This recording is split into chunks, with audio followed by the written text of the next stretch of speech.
Good morning or good afternoon to everyone. Excuse me again for unnecessary noises since I've been doing this recording right now in school, and I have decided to record this discussion for the benefit of those students who will be missing their classes on Friday because of the activity for the welcome of the freshmen. Okay, so this will be our topic two, our second topic. Okay, so previously we have studied or we have discussed about the history of medical technology. Okay, so from there you have already known how medical technology started, and then also all the innovations and inventions by various laboratory scientists or scientists who contributed for the um, improvement of medical technology education. Okay, so for today, we will be discussing about the medical technology profession. So this is our topic two. So our objectives for today is to discuss the practice of medical technology in the clinical laboratory and in other professional fields. So as you can see, medical technologies does not only practice in the clinical laboratory, but also can practice in other fields such as in the academe, just like what I've been doing. I am a medical technologist, but I am working in a university teaching medical technology students. Okay, and also we can also work as researchers, and then so later on we will be discussing on what other job opportunities that a medical technologist can expect. And then second is to understand the different functions of the organizations for medical technologists. So these organizations for medical technologists are very important because they provide continuing professional education. And as we go on with our discussion, we will be discovering all the different professional organizations that cater to the needs of medical technologists. For our topic outline, so this is supposed to be done in our face-to-face classes, but I will still be doing this right now, okay? So yung pre-quiz natin, for example, if you're in your home right now, listening to my video discussion, so let us assume that you are in front of your professor, in front of me, and then by yourself, you can answer the following questions that will be asked. Okay, so and also for after the pre-quiz, we will be discussing about the roles and responsibilities of medical technologists, and also just like what I have mentioned a while ago, we will be discussing the different employment opportunities for medtech graduates and other roles of other healthcare practitioners in the clinical laboratory. And then I have mentioned no yung professional organizations. So these are PAMET, PASMET, and other professional organizations. Okay, and also I have already um,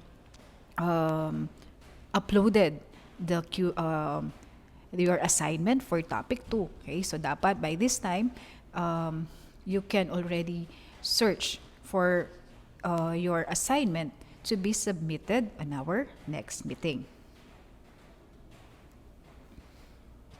Okay. So you don't have to prepare a sheet of paper, or pwede kahit scratch paper lang, no? So this is just an assessment, a pre-assessment on how well do you know with regards to the medical technology profession. Okay. So, hold on. So for the first question, he or she is engaged in the work of medical technology. So we have the choices here: the phlebotomist, the medical technologist, the pathologist, and the medical technician. So just write your answer. Letter A ba, B, C, or D. Okay? He or she is engaged in the work of medical technology. Next one.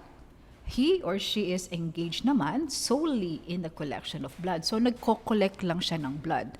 Is it a phlebotomist, a medical technologist, a pathologist, or a medical technician?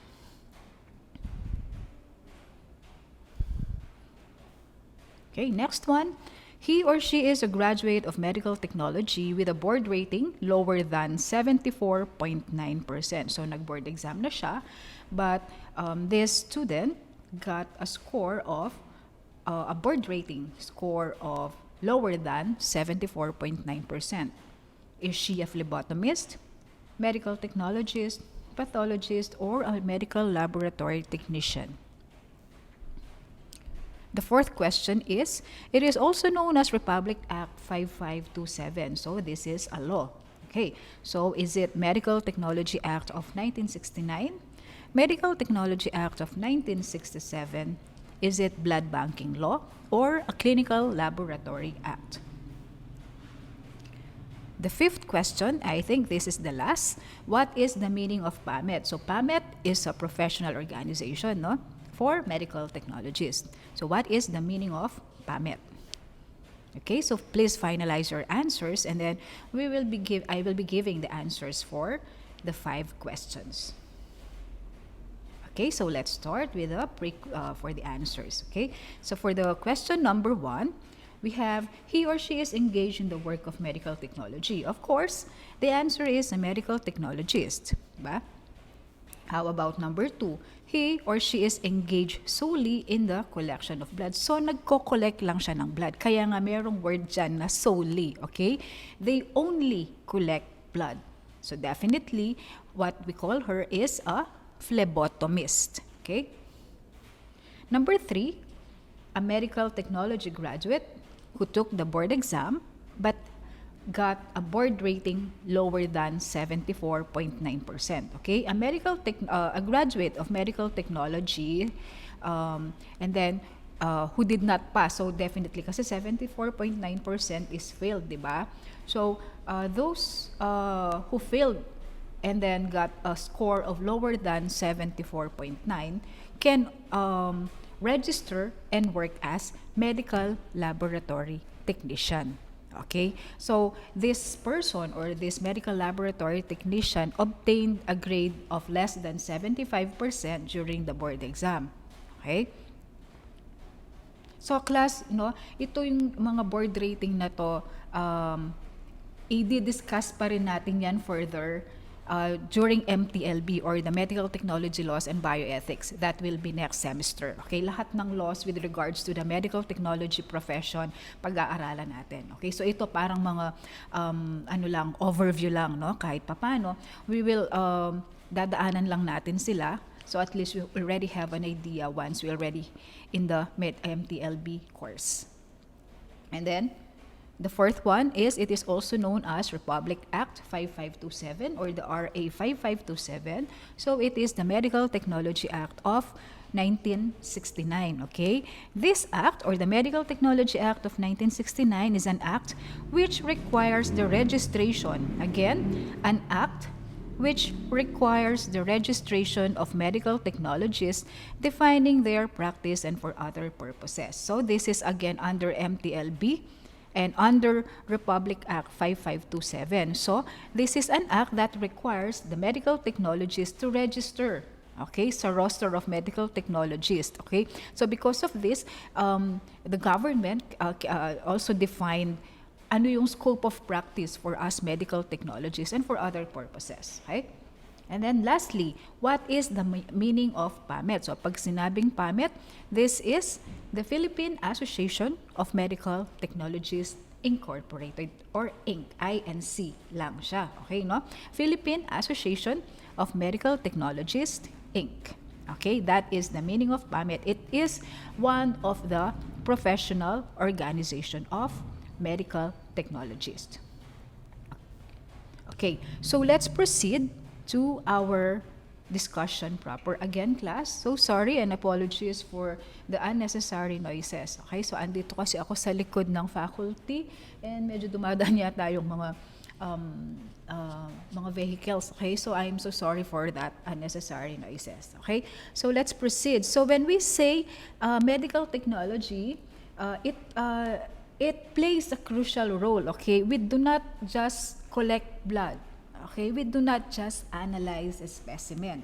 Okay, because we have 4 crucial roles in the health sector. Okay, so in the laboratory, especially when we will be working in the laboratory, we play a crucial role in the detection, diagnosis, treatment, and monitoring. Okay, so because we help the physician in diagnosing what his or her patient is undergoing or kung ano yung disease ng patient. Because pag wala yung medical technologist, walang magte-test, walang magko-collect ng samples to be tested and analyzed. For example, merong patient dumating kay doctor, masama daw yung pakiramdam niya and lagi siyang nahihilo. Okay? So of course, the physician of that particular patient will subject the patient to laboratory tests. So magre-request siya ng different laboratory tests. For example, papakuha niya ng sugar, papakuha niya ng cholesterol and triglycerides. Okay? So for that, the request is already on our hands. Okay? May laboratory request na siya. So what we will do is to collect sample to be able to test for the sugar, for the cholesterol, and for the triglycerides of that particular patient. And after that, we will analyze and process the specimen, and afterwards we already have the result. We will be giving the result to the patient, and the patient will give the result to the doctor. And because of this result that we release to the patient and to the doctor, we help the doctor to detect ano ba yung sakit ni patient. Mataas pala yung sugar niya eh. Kaya pala. Okay? So may diabetes siya. Okay? So from there, madidetect na kung ano yung disease ni patient. And then after that, that particular doctor can already give treatment, can already give medicines to the patient for treatment. And then afterwards, imo-monitor na yung progress niya. Yung monitoring is yung constant request of blood sugar. Blood sugar test, okay? FBS, fasting blood sugar. Okay, kasi nga kailangan nang i-monitor if the treatment that he has given to that particular patient is effective. Okay, so napaka-crucial.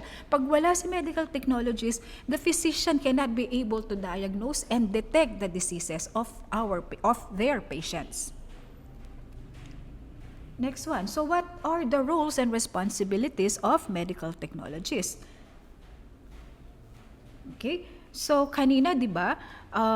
I have mentioned yung law. Okay? This is the Medical Technology Act of 1969 or the Republic Act or RA 5527. So according to this law, the medical technologist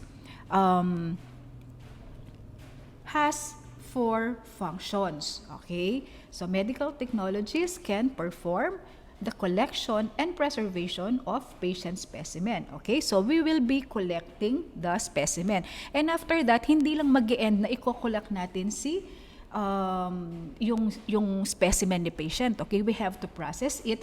And also, we are responsible for the storage of that particular specimen. For example, hindi pa siya gagamitin. Anong gagawin natin to preserve the specimen? Okay, pwede natin siyang i-ref. Okay, so hindi lang tayo doon mag-e-end yung collection. Okay, hindi lang mag-e-end sa collection yung responsibility natin. This will just be the start of our responsibility as medical technologists. Okay, so second one, na-collect na siya. Okay? And then the second one, we will already be performing the clinical laboratory testing. So i-analyze na natin siya. Okay? Babasahin na natin siya. And then afterwards, we also have to perform the quality control procedures in the clinical laboratory. Meaning, ibig sabihin nito class, no, we have to make sure that the results that we are releasing to our patients and to the doctors are accurate and precise. So paano natin make sure, okay, na accurate and precise yung mga results na binibigay natin? By quality control. Okay? Through quality control, titignan natin and we have to make sure that the reagents that we are using are not expired. Okay? Kasi syempre class, pag expired dyan, walang sense yung testing. Okay? Hindi siya reliable. Okay? Another one, under quality control is we have to make sure that the instruments and the equipment that we are using are running and in good condition. Calibrated sila. Okay? And then lastly, the medical technologist, according to RA 5527, can perform special procedures. So basic procedures class, no, usually yung mga FBS, chemistry test, okay? Yung mga special procedures, for example, yung mga sa molecular bio, okay? Yung molecular bio, yung mga nag-RT-PCR, kung nare-remember nyo siya, sumikat yung RT-PCR during the COVID-19 pandemic. Okay, so yun yung mga special procedures and marami pang special procedures. Okay? Okay, next one. So dito tayo sa number 1. So balikan natin ha. RA 5527 under number 1, the medical technologists perform the collection and preservation of patient specimens. So ito na siya ngayon. Okay? So paano tayo magko-collect and mag-preserve ng patient specimen? Okay? So blood specimen, usually class mga we collect various specimen, no? Pero usually palagi dito is blood. Okay? Blood specimens are commonly collected by either of these two methods. Okay? By either venipuncture or the capillary puncture. Again, the blood specimens are commonly collected by either venipuncture or capillary puncture. Pwede tayong mag-collect ng blood through the process of venipuncture. Pwede tayong mag-collect ng blood through capillary puncture. Okay.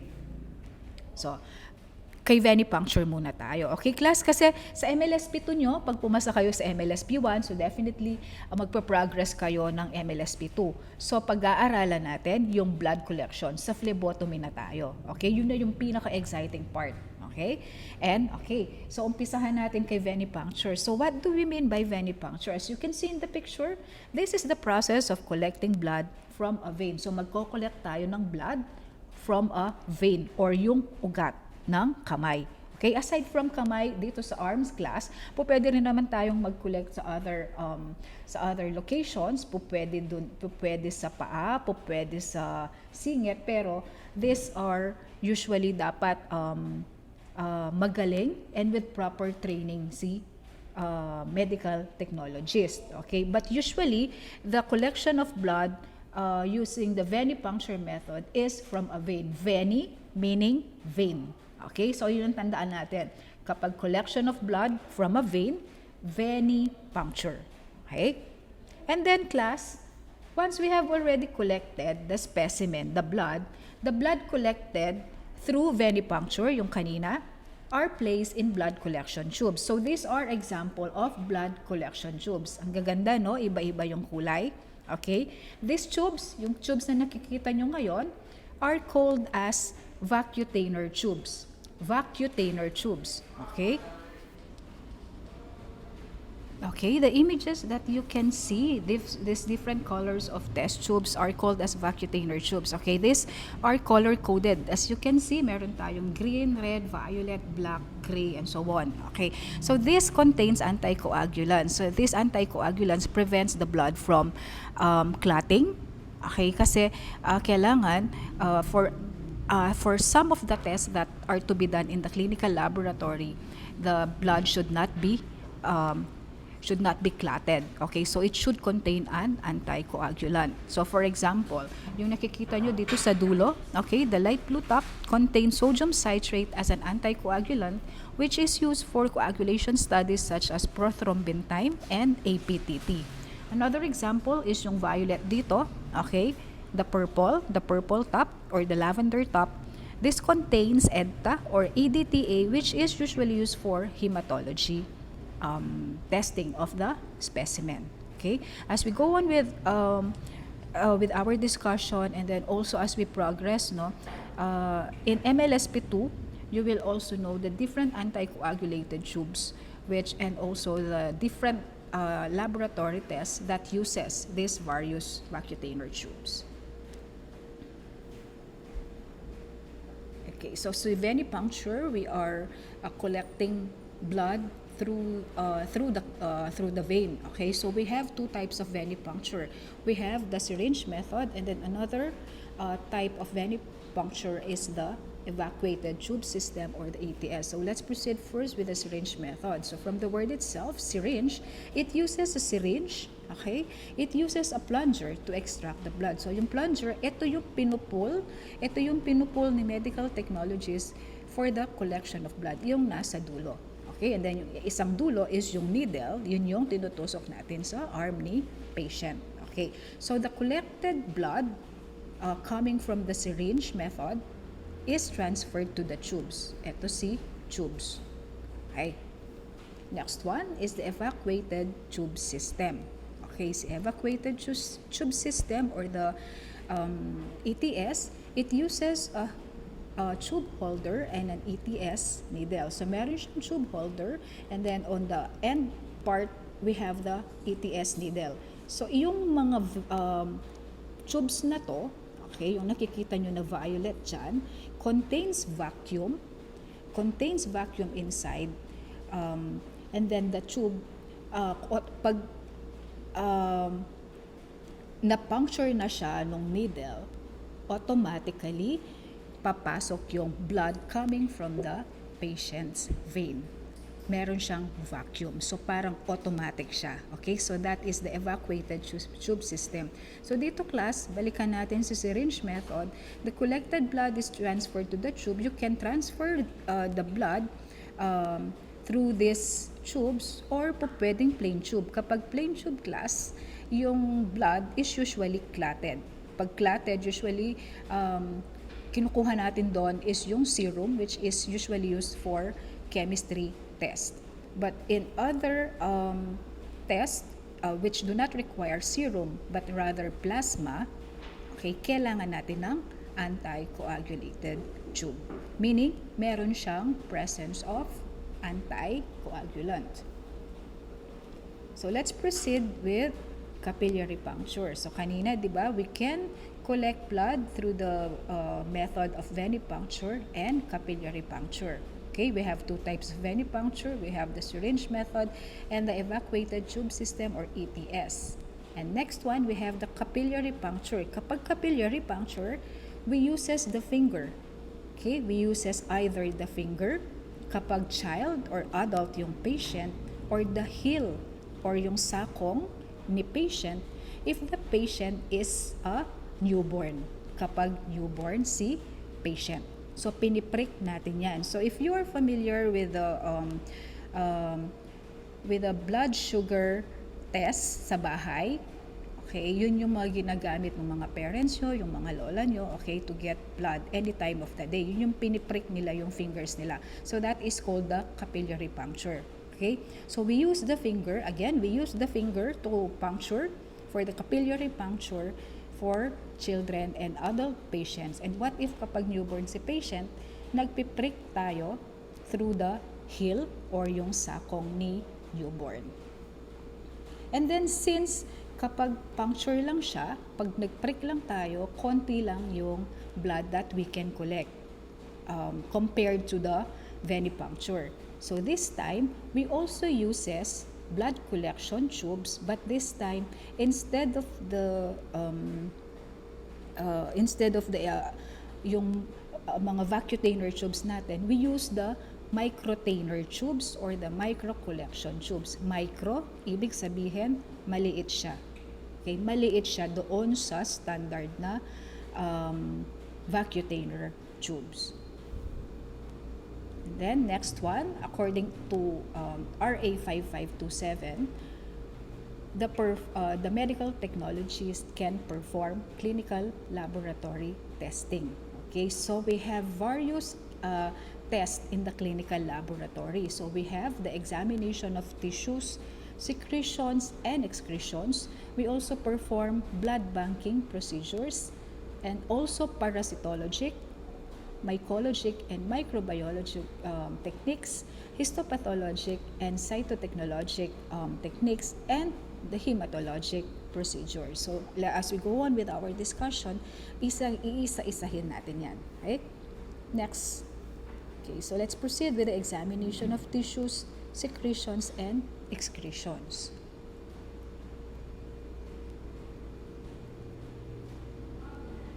Okay.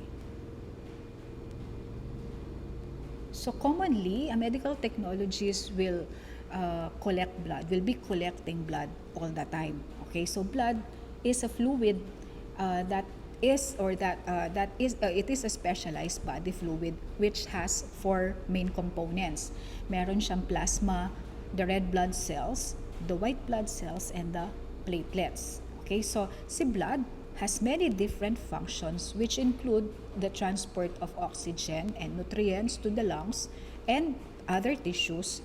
And then, kung napapansin ninyo, no, kapag nasugat kayo, it form blood clots. Okay, so this is very significant because these blood clots prevent excess blood loss. Kaya pag nasugat kayo, pag nag-clot siya, ibig sabihin, the body is preventing excessive blood loss. Okay.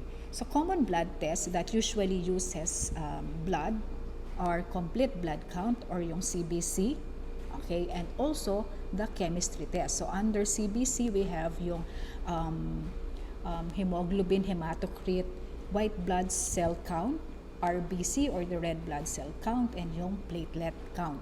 Okay, and then for chemistry test naman, we have the fasting blood sugar, total cholesterol, triglycerides, creatinine, blood uric acid, blood urea nitrogen, and marami pa under chemistry test. Okay, so meron tayo dito yung examination of secretions. Okay, so what is the difference between secretion and an excretion? Okay, so a secretion, secretion, these are useful substances that are produced and released from a cell or a gland. For example of secretions are hormones and enzymes. Okay, and then for example, another is the pancreas, which secretes insulin for yung sa regulation of blood sugar or blood glucose in the blood. Okay, ito yung mga problem nung mga diabetic, okay, because the diabetic patients does not secrete insulin, kaya tumataas yung blood sugar nila. So, ibig sabihin, merong problem dito sa pancreas niya because pancreas is the one that secretes insulin. Another example of a secretion are the thyroid hormones. The thyroid hormones which are produced by the thyroid gland. Okay, the thyroid hormones, for example, are the T3 and T4. Para siya sa metabolism. So when we say metabolism, it affects the growth and development of a person. So another example of a hormone is the testosterone. Testosterone is produced by the testes of the male. Okay, so, and also, meron din tayong testosterone but in smaller amounts which is also secreted by the ovary. Okay, so the testosterone is the male sex hormone that regulates the reproductive development, the sexual function, and the muscle mass. Okay, another hormone example is the estrogen. Okay, the estrogen, kung si testosterone is the male sex hormone, the estrogen is the female sex hormone that regulates the menstrual cycle and the bone health of female. Okay, so meron siyang example din ng secretion enzymes. Okay, so ano si enzymes? So these are biological catalysts. So pag sinabi nating catalyst, these enzymes speeds up the chemical reaction. This is also for metabolism. So example of enzymes are amylase, okay, which can be found in the saliva and pancreatic secretion. So this amylase, it breaks down starches or the carbohydrates into simple sugars. Another example of an enzyme is the lipase. Okay, so it is released by the pancreas and released also in the small intestine. So the purpose of this lipase is to break down the fats or the lipids into fatty acids and glycerol. Okay, next one is the excretion. Okay, kung si excretion are useful substances which are produced and released These excretions naman, yun yung kabaligtaran niya. They are removed from the body because they are waste materials. Pag sinabing excretion. Pag sinabing excretion, these are usually waste materials. So kapag waste material, hindi siya kailangan ng body, so we have to remove them. Example is, syempre, yung urine and also the stool or yung poops natin. Okay, so they are harmful if they are not secreted or excreted rather in our system because we no longer need them. Hindi natin sila kailangan. Okay? Another role of a medical technologies is the performance or the medical technologies performs blood banking procedures. So sa blood banking procedures, this ensures the safety of both the patient and the donor. Kasi sa blood bank class, we will also be assessing the donors. Ibig sabihin, pag donor, yung mga magdo-donate natin ng blood. Okay? And then, the donated blood are later on processed and tested for infections such as HIV, and malaria and other infections. Okay, and we have to make sure that the blood that we are transfusing to the patient are safe. Okay, kaya nga the performance of blood banking procedures ensure the safety of both the patient and the donor. So under blood banking, okay, we collect the blood from the donors, and then also after that we also do the blood typing kung type A, type B, type O, AB, okay, and also cross-matching. This cross-matching is very crucial because we have to make sure that the donor's blood is matched with the patient's blood to be able to ensure the safety of the patient. So aside from blood banking procedures, we also perform parasitologic, mycologic, and microbiologic techniques. So in the parasitologic techniques, this is under parasitology, wherein the common sample that we test here is the stool sample. Okay, so when we test the stool samples, we detect possible parasites or worms that may be infecting the patient, causing the infection to the patient by the use of his or her stool sample. And also under mycologic naman, these are about fungi, and also we perform microbiologic techniques. So these microbiologic techniques are usually done in a microbiology section of the laboratory. So under microbiology, we do the bacterial culture and the gram staining. So let's proceed with bacterial culture. This is a microbiologic technique that is to isolate, grow and also identify the bacteria. Like for example, you are suffering from a urinary tract infection or UTI, and then you went to the hospital to consult your doctor, and then the doctor will request you to go to the laboratory for a urine test, and after that you will be given the antibiotics that you should take for at least 1 week, and then afterwards, after the series of medications, you are required to go back to the physician for another checking kung nawala na yung infection. And then unfortunately, meron pa kayong infection after 7 days. So ibig sabihin, the antibiotic that was given to you is not or was not effective. So it was not able to kill the bacteria. So the next thing that the physician will do, he or she may request a bacterial culture of your urine. So pina-perform natin yan as you can see in the slide. So ginugrow natin, ina-isolate natin yung bacteria that is causing your UTI. And then after that, after growing the bacteria, we will be identifying the specific bacteria that is causing the infection. Another routine test that is performed in the microbiology laboratory is gram staining. So this helps us classify bacteria as to whether that certain bacteria is gram positive or negative. So this is used to identify the gram classification of a bacteria. So po pwede nating i-classify yung isang bacteria whether it is gram negative or gram positive. So under the microscope, a gram positive bacteria may appear purple or violet under the microscope, or if a bacteria is a gram negative bacteria, it will appear as pink under the microscope.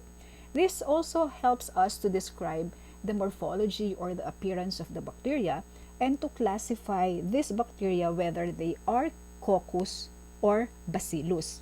So we can classify them if they are coccus or bacillus based on their shapes. Okay? So if the bacteria under the microscope looks like a spherical or rounded shape, we refer to it as coccus or cocci.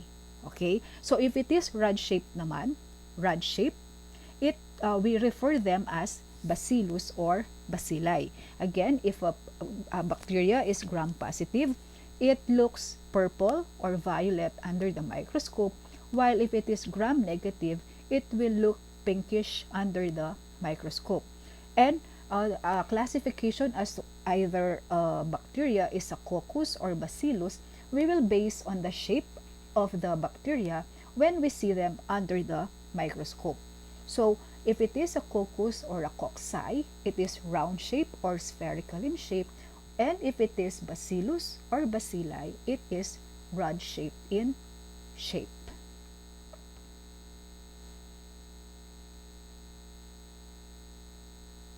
Okay. Another is the performance of histopathologic and cytotechnologic techniques.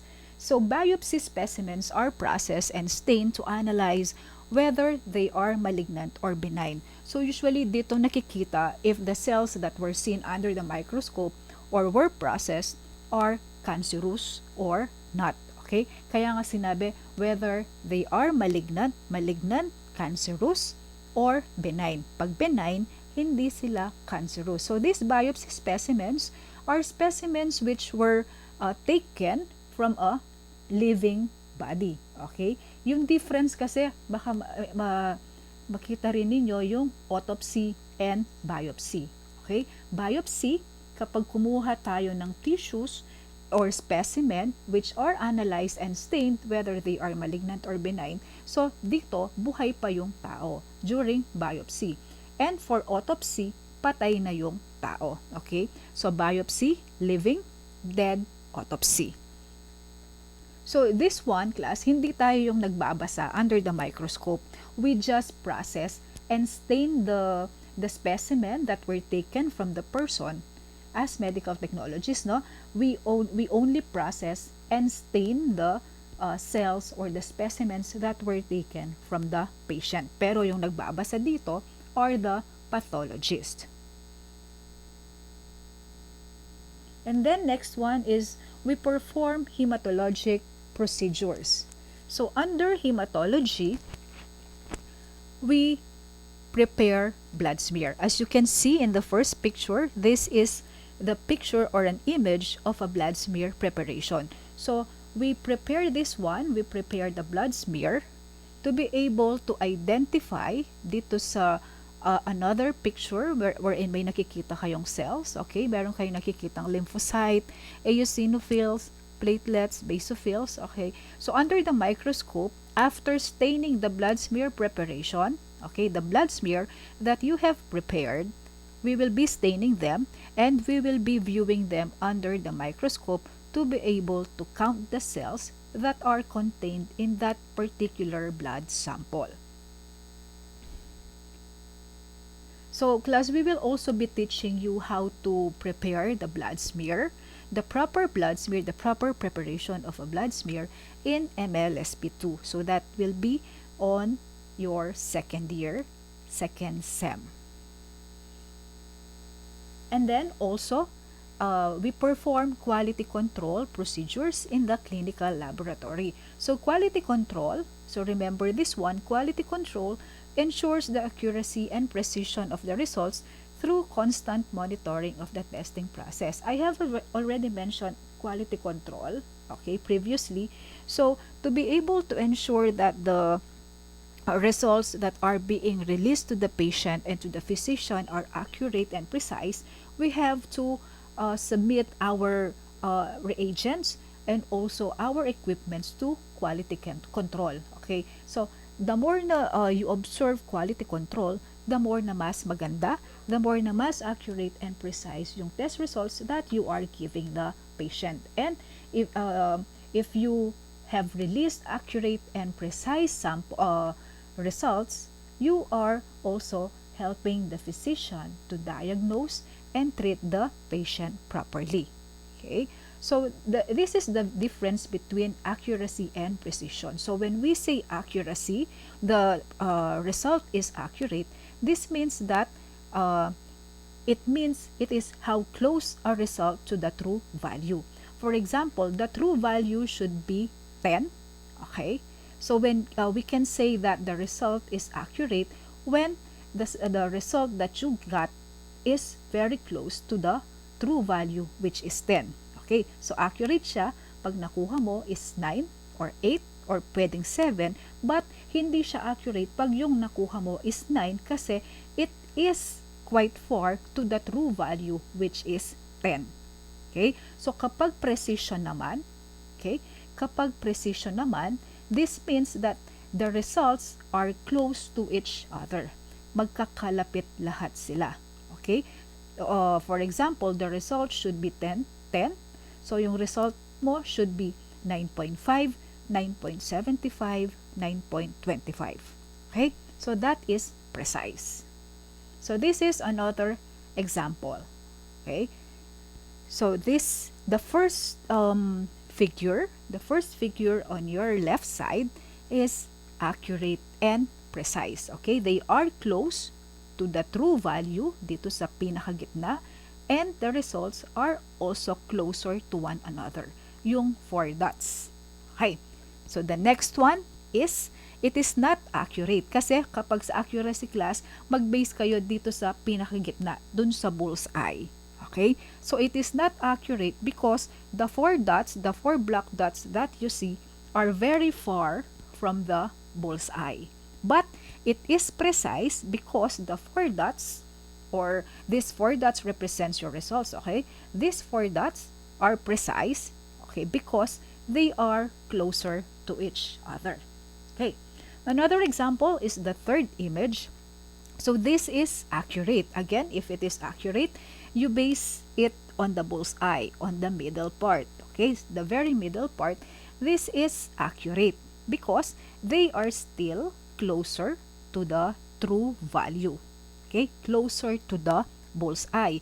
But they are not precise because as you can see, the 4 black dots are very far from each other.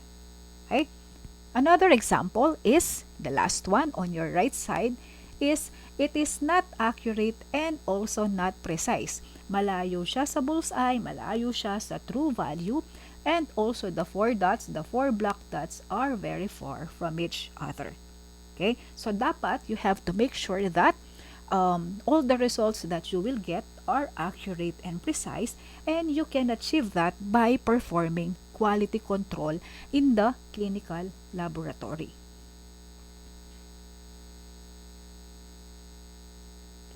And also, we perform special procedures. So these are advanced diagnostic equipment that may be operated for molecular and nuclear diagnostics and clinical research.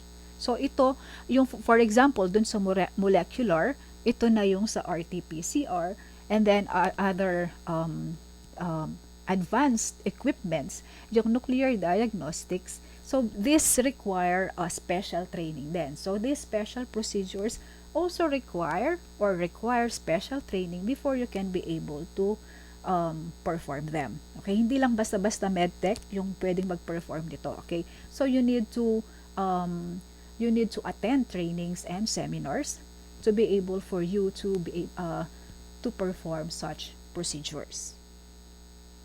Okay, so what are the employment opportunities for medical technologists? So dapat ba sa clinical laboratory lang sila? Okay, can they also work in the corporate world? Can they also work in the academe? Okay, so we will find out in the succeeding slides. So under the CMO number 14 series of 2006, this is a law, okay? The law is CMO number 14 series of 2006, okay? The medical technologies has the following fields of practice. Again, yung clinical laboratory practice. Okay? So, palagi, normally, the medical technologist works in a clinical laboratory. Okay? And then also education or the academe. Ito yon sa university. Okay? We can also work here as educators, okay, in the academe or in the university. And then under specialized fields, pwede tayong mag-work in a medico-legal laboratory. So sa medico-legal, ito yung mga nagtitest whether for example, um, there is a rape case, okay, and then they want to find out if that particular victim is a victim of rape or was raped by, for example, uh, by her neighbor. Okay, so iti-test natin yon for the presence of sperms. Okay, so DNA samples yung kinukuha natin dito. So these are specialized fields, and again, they also require proper training and certifications. And then another, we can also work in the drug testing laboratory. Okay, so when a medical technologist works in a drug testing laboratory, he or she is called as analyst. Again, if a medical technologist is working in a drug testing laboratory, he or she is called as analyst. Kasi ina-analyze niya whether the particular specimen given by the client or what we call the patient here, okay, is positive or negative for the presence of drugs. Again, kailangan din ng certification before you can work as analyst in a drug testing laboratory. Just the same with HIV and AIDS testing laboratory, not all medical technologists can right away work in the HIV or AIDS testing laboratory. So, kailangan muna niya ng certification and training before he or she can work in the HIV AIDS testing laboratory. And then, specialized fields is also under information system, usually dun sa information ng hospital, okay, and also quality management system, and lastly, research. Okay, mas maraming opportunities din sa research because since we are also under the medical field, so it is also very beneficial to all of us to submit ourselves to research. Kaya nga on your third year, you will be having your research subject kasi we will be teaching you the proper way of writing a research paper. Next one are the clinical laboratory personnel. Who are these personnel? Sino palagi yung nakikita natin sa clinical laboratory? The first one is the pathologist, which acts as the head of the clinical laboratory. So the pathologist is the head of a clinical laboratory. So usually, the pathologist is a registered physician who is specially trained in laboratory medicine methods. So, hindi lahat ng physician, hindi basta physician, yung pwedeng mag-act as pathologist. Dapat, aside from being a registered physician, that physician is also trained in laboratory medicine methods before he or she can be a pathologist in a clinical laboratory. Then, so ano yung function usually ni pathologist inside the laboratory? He or she counter-checks the work done by the medical technologist. So, if you can observe the result form that is released by the laboratory, merong signature si medical technologist and merong signature din si pathologist. Okay? So, we have to make sure that the result form that is released by the lab, meron dapat signature of both the medical technologist and the pathologist. Okay? Again, the signature of the pathologist is affixed in every result that is released by the laboratory. Next one is the medical laboratory technician. So, ano usually yung function ni medical laboratory technician? So, he or she assists the medical technologist or the pathologist. Okay? Assistant siya. Okay? This medical laboratory technician, ito yung tinanong ko kanina on the first part of our discussion.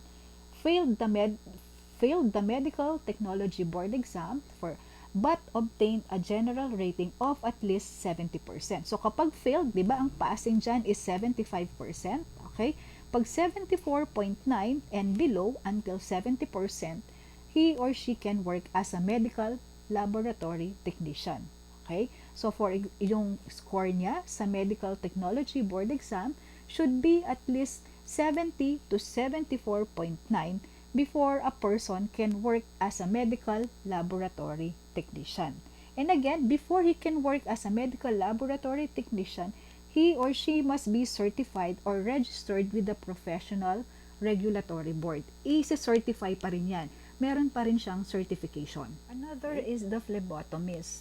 So this was the one of the answers to the question that was given before we started with the discussion. Okay, so this phlebotomist is the one that is collecting the blood sample. So kaya may solely because the phlebotomist only collect the blood samples. Kapag phlebotomist, yung siya yung nagko-collect ng blood samples. In the Philippines, this is phlebotomy is a part of the usual specimen collection that is done by the medical technology. So we will be teaching you on the proper specimen collection, and under MLSP2, the title of MLSP2 is phlebotomy. So purely phlebotomy siya, and this is incorporated in your course in medical technology. While sa abroad, pwede yung mga high school graduates. So these high school graduates will be trained and will be given a phlebotomy training program before they can be able to be a phlebotomist in a certain clinic or laboratory or a hospital. Next one is a cytotechnologist. A cytotechnologist can also be called as a cell processor. Okay, cyto meaning cell. Okay, cytotechnologist is also called a cell processor. This cell processor works with the pathologist to detect the changes in the body cells. Okay, tandaan, pag body cells, cell, cytotechnologist. Okay, so these are important to diagnose disease. So the pathologist observe if there are abnormal changes in the color, sizes, and shape of the cells. On the image that you can see, these are genital smear or the pap smear, which are the most common specimen that the pathologist and the cell processor examine for the detection of cervical cancer. Okay, so they specialize in the examination of cells under the microscope in the detection of the abnormalities or diseases, particularly in cellular samples like the pap smear. Okay, and also next one is the histotechnologist. When we say histotechnologist, he or she is also called a tissue processor. Histo meaning tissue. Okay, so this histotechnologist is responsible for the routine preparation, processing, and staining of biopsies. Kanina I have mentioned biopsy and other tissue specimens. So this tissue processor are responsible to prepare the tissue specimen for microscopic examination by the pathologist. Okay, so they process tissue samples obtained usually from biopsies. Okay, biopsies or from surgeries, and then embed them in a paraffin wax, and then they will also be cutting the thin sections to be able to put them in a slide, and then after putting them on the slide, they will be staining and mount them for analysis of the pathologist. So during your third year, you will have your subject histopathologic techniques for this. Okay, yung histotech. So you will be taught on how to prepare the sample, how to process them, how to stain the different tissue specimens. Okay, so this, what you can see now, is the microtome knife. Okay, this is a microtome knife which are used by the tissue processor.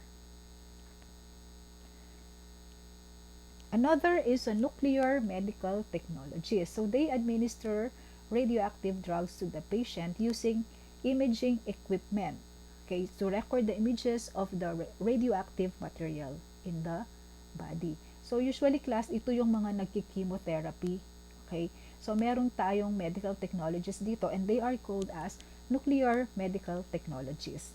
Okay? Dito yung part na ito yung ini-injectan nila ng mga chemotherapeutic drugs. Kaya nga, radioactive drugs to patients. Okay. So, let's proceed to the professional organizations for medical technologists. The professional organizations. So these are organizations of professionals such as the medical technologist within a particular specialization or professional field. So meron ding professional organization yung mga accountants. Meron ding separate na organization yung mga engineers. Meron din yung mga doctors. Okay, so this is based on the specialization or the professional field or the professional field of various professionals. So meron siya yung mga professional organizations, they aim for collaboration, networking, and professional development. So pag collaboration and networking, they create linkages with other professionals in the field. So they collaborate with other professionals in the field. And then under professional development naman is for the continuing professional education. So we can achieve this continuing professional education through seminars and trainings that are given by our professional organizations, like for example PAMET, because we need to submit ourselves to continue our professional education, to attend seminars and trainings even if we are already a medical technologist. Kasi these are required. Okay, there is a required number of units for us to be able to renew our licenses. So, ibig sabihin class, we need to attend regularly all these seminars and trainings until we come up with a certain number of units in order for us to renew our licenses. Kasi hindi tayo makakapag-renew ng licenses natin, okay, kapag wala tayong seminars and training. The first professional organization is the Professional Regulation Commission. Okay. So, yung professional regulation, under lahat sa kanya ang lahat ng professionals, accountants, medtech, engineers, doctors, and so on. Okay, so this organization regulates and supervises the practice of professionals. So lahat ng professionals are under the PRC. Okay, this PRC implements the regulatory policies for the licensing of professionals. They are the ones that they are giving licenses to us, medical technologists, to the doctors, to the accountants, to the professionals. Okay, and then they are also the one that are conducting our board exams, mga licensure exams. Sila din yung in charge dito. Then, of course, when we are already in the practice of our profession, pag kunwari merong complaint, okay, dito rin yung perfect agency. For example, no, a medical technologist violated a certain guideline. For example, nag-falsify siya ng resulta na instead of putting positive dun sa drug test result, nilagay niya is negative. Okay? So, po pwede siyang i-complain dito, and then the PRC will be the one to investigate that complaint that was made against that medical technologist. And then under the PD 223 or the Presidential Decree 223, the PRC or the Professional Regulation Commission was created. Okay, again, under the law, which is the Presidential Decree 223 or the PD 223, the PRC was created. Okay, PRC was created in June 22, 1973. Okay, again, PRC was created in June 22, 1973 under the law PD 223. Okay, PRC class is attached to the office of the president. Next one. These are the accredited professional organizations in the Philippines. So it is a professional society duly accredited by the Professional Regulation Commission. So professional organizations in the Philippines should be accredited by PRC. Hindi basta-basta yung mga professional organizations. Hindi basta ito professional organization, po pwede siya. Again, dapat accredited siya. So, ibig sabihin, kapag accredited, approve siya ni Professional Regulation Commission o ni PRC. So, we have two accredited professional organizations in the Philippines. We have the Philippine Association of Medical Technologists, Inc. or the PAMET, and the PASMET or the Philippine Association of Schools of Medical Technology and Public Health, Inc. Okay? First, let's talk about PAMET. Okay, PAMET is the national organization for registered medical technologies, okay, in the Philippines. So the founder of PAMET is Crisanto G. Almario. It was founded, the PAMET was founded by Crisanto Almario in September 15, 1963. Okay? Kaya nga Crisanto Almario is considered as the founder of PAMET. Okay? The founder of PAMET is Crisanto G. Almario. It was founded in September 15, 1963. Kaya si Crisanto Almario is considered as the father of PAMET. I stand corrected kanina, no? The founder is Crisanto Almario. Kaya nga he was called as the father of PAMET kasi he was the one who founded the organization in September 15, 1963. Okay? And then the first president, yung unang naging presidente ng PAMET was Charlemagne T. Tamundong in September 20, 1964. Kasi during this September 20, 1964, the first National Convention and election of officers for PAMET was done. Okay? Kaya nung nagka-election in September 20, 1964, si Charlemagne Tamundong was the one that was elected as the president. So yung convention was held in Far Eastern University. So the current president of PAMET now, okay, the current president of PAMET now is Luella A. Vertusio. So class, balikan natin to, no? So we have two accredited professional organizations in the Philippines. We have PAMET and the PASMET. Okay? So kapag PAMET, okay, this is for registered medical technologies. Okay? Kapag PAMET, this is the organization for registered medical technologies. Kapag PASMET naman, based from the word schools, okay, pag PASMET naman, these are the professional organization of schools that are offering medical technology or medical laboratory science in the Philippines. Okay? Again, kapag PAMET, these are organizations for registered medical technologies.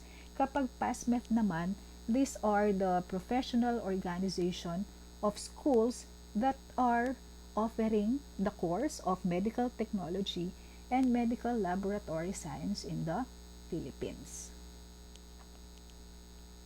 Okay. So PAMET was formally recognized as the only accredited professional organization of registered medical technologies in the Philippines. Okay?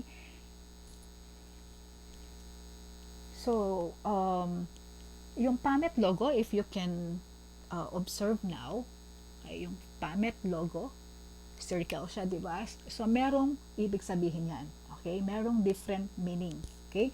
So, the circle in the logo, so logo yung circle yung logo niya, okay, means that, means continuous involvement where practice and education must always be integrated. Okay? Kapag circle, the circle logo, the circle in the PAMET logo signifies continuous involvement where practice and education must always be integrated. Okay? So another is the triangle. Kapag triangle, it signifies the trilogy of love, respect, and integrity. Okay. Triangle means trilogy of love, respect, and integrity. So how about the microscope? Okay, microscope yung nasa gitna, no? Microscope and the snake. Yung microscope, nakapulupot si snake. Okay, microscope and snake means the science of medtech profession or the medical technology profession. Again, the microscope and the snake signifies the science of medical technology profession. And then, bakit kulay green? Meron ding significance yan. Okay? Color green was chosen because it means the color of health. Okay? Next one, we proceed with PASMED. Okay? So PASMED or is the recognized national organization of recognized schools of medical technology and public health in the Philippines. Okay, this was PASMED was established in May 13, 1970. Okay, established in May 13, 1970. Okay, so yung founders niya are Dr. Serafin Juliano of FEU and Dr. Gustavo Reyes of UST. So, sila yung founders niya. Okay? So, yung first organizational meeting of PASMED was done or was held in UST on June 22, 1970. Okay? So, yung first president niya was Gustavo Reyes. Okay? Again, PASMED was established on May 13, 1970. Okay? So, yung founders niya are Dr. Serafin Juliano of FEU and Dr. Gustavo Reyes of UST. Okay. So, the first organizational meeting, yung first meeting was done sa UST on June 22, 1970. And then, the first president was Gustavo Reyes. Okay? So, kung si PAMET, may meaning din yung logo niya, si PASMET meron din. Okay? So, the logo, yung circle, means continuity of learning and the never-ending quest for excellence in the field of academe. Okay. And then the diamond, yung diamond sa gitna, okay, yung 4 objectives niya. Okay, 4 objectives. And then the microscope in the middle means medical technology and public health. Okay. So next one. So, ulitin ko, the first president was first Gustavo Reyes and the current president or yung president ng PASMED ngayon is Dr. Jose Jurel Nuevo. And then also, syempre, dapat naka-registered siya sa Securities and Exchange Commission. So, PASMED was registered at the Securities and Exchange Commission in 1985 by Mr. Cirilo Cajucom. It was registered in 1985 by Mr. Cirilo Cajucom. Okay. So next one, meron tayong FISMETS. Yung FISMETS, students naman na who are studying or who are taking up the course medical technology or medical laboratory science. Okay? FISMETS means Philippine Society of Medical Technology Students. FISMETS means Philippine Society of Medical Technology Students. So this is first organized under the leadership of former PASMED President Dr. Zenaida Cajucom in 2002. So bago lang siya. Okay? This is the National Organization of Medical Technology Students under the supervision of PASMED. So, si FISMETS is under PASMED. Okay. Sa FISMETS, the first Medical Technology Student Congress was held at Our Lady of Fatima University, Valenzuela, Olfu, Valenzuela, on February 24, 2009. And then, syempre, meron din tayong Medical Technology Week. So, usually, the Medical Technology Week is September 21, 1972. Okay? Ito yung naging start ng Medical Technology Week. Okay? So, the President Ferdinand Marcos, in September 21, 1972, declared the third week of September as a celebration of the MT profession. So usually the MedTech week is usually celebrated sa third week of September. So malapit na. Okay? Because this was declared by President Ferdinand Marcos that the third week of September will be a celebration of the medical technology profession. Okay, so dineclare niya to on September 21, 1972. So ano pa yung other professional organizations? Okay, marami pa tayong professional organizations. So we have this one. Okay, so itong mga to are also can be also joined by the medical technologists. Okay, so marami local professional organizations. We have yung BRAP or yung Biorisk Association of the Philippines, PBCC yung class, no? Yung Philippine Blood Coordinating Council. Okay, paki-correct na lang. PBCC. Okay, and then also the PSM, and then the PHBBA. And then meron din tayong international professional organizations. We have the ASCP and the AAMLT. So I will also be giving you the overview, an overview lang, no? Overview of the laws that governs the medical technology profession. So daanan lang natin kasi we will also be taking this up extensively. Okay? Extensive yung pag-discuss nito pagdating natin sa second SEM, which is the medical technology laws and bioethics. Okay? So doon natin sila talaga pag-aralan. So daanan lang natin sila today.